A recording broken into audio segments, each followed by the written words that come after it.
welcome to this week's edition of Fun Activities in 5.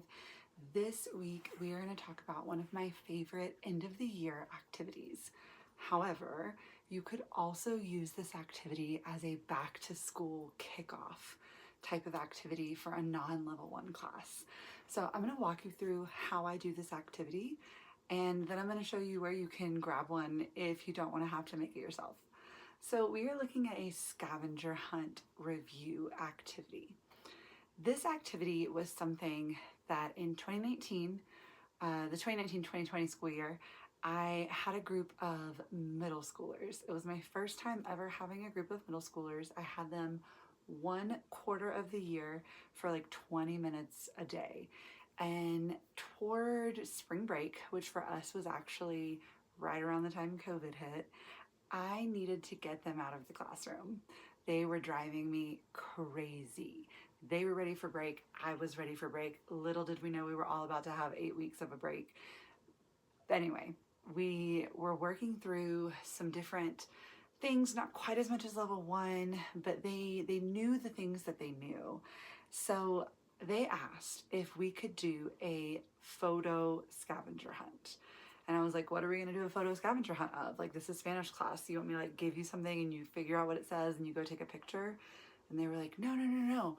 What if like one of those scavenger hunts where you have to like do something in the picture to prove that you took the picture then and you didn't just get the picture from somewhere? And I was like, okay, I see where we're going. So that's what we're gonna do.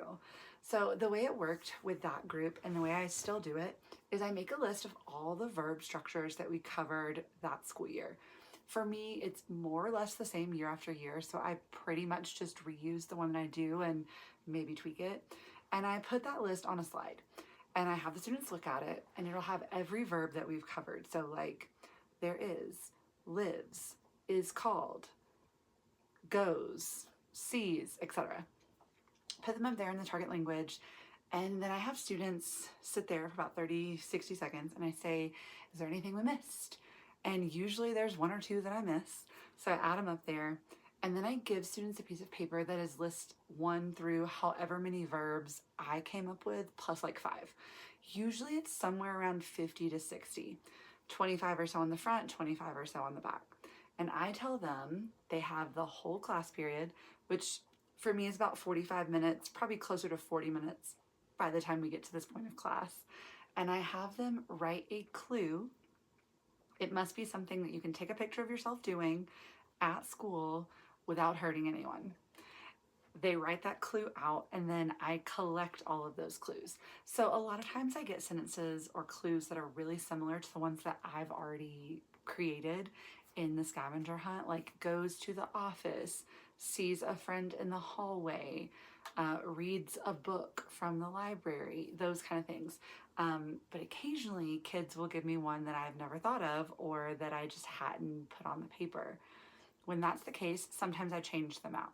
So you could make your own and collect all those sentences and choose the best ones and make your list from that. I have one that is completely done for level 1 and level 2, or you could mix and match.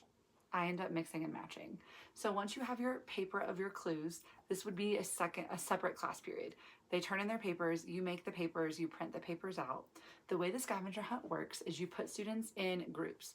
I usually do groups of 3 just because I am having them go around the building and we do a day outside of the building. So I want to have that safety in numbers of if somebody gets hurt, there are 2 people that can go and stay and all that kind of stuff. But you could do groups of 4 or 5 or partners, whatever you want. The goal is students have that class period to get as many clues done as they can. They read the clue, reads a book in the library. They would go to the library, they would read a book, and they would take a picture of themselves reading the book. My rule is everyone in the group has to be in the picture. The picture has to match the sentence 100%, no substitutions. And then it has to be uploaded to the slide that has that group's pictures in it. And they put 1 picture on each slide. They number the slide of the sentence that it matches with. When they turn those in, that's how they get points. I usually end up taking 2 class days to do the scavenger hunt review, sometimes 3, but it's a great way to just pull students' knowledge together from the year and for students to have a little bit of fun with their friends at the same time. If you've got questions, drop them below.